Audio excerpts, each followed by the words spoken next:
had realized that they came from everywhere. And so somebody asked the question, why are you sitting in your seats? Said, Pastor Scott, why in the world are you saying, why Jesus? Well, first of all, I want to admit to you that he's qualified. Yeah. When you look at his legal qualifications, he's qualified through the genealogy.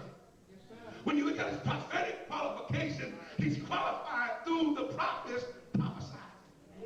When you look at his divine qualification, it was when John baptized him, and God said, this is my beloved Son in whom I'm well pleased. His spiritual qualification, when Satan tried to tempt him, but he turns around and speaks to Satan, and the Bible says that Satan, he had to leave for a season. But the Bible says here that they brought the people to Jesus. Everybody said, great decision.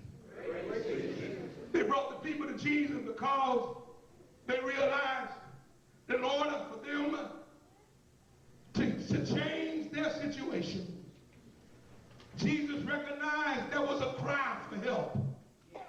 Why did they bring him to Jesus? Why Jesus out of everybody else?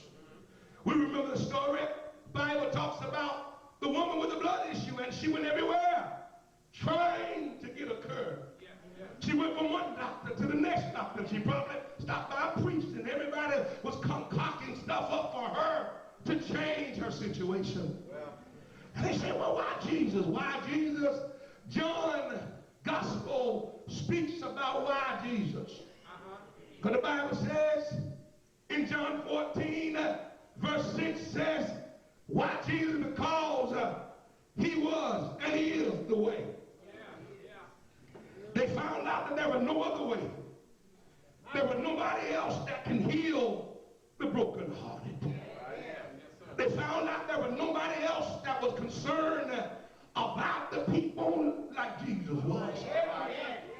They found out that they didn't even have newspapers. They didn't even have internet. They didn't even have CNN News. But the Bible says that his fame spread abroad. And for some reason, they begin to understand. They begin to think in their mind, I can stay the way I am. But I heard that my mama said, there's a healer and a stranger in the city. Why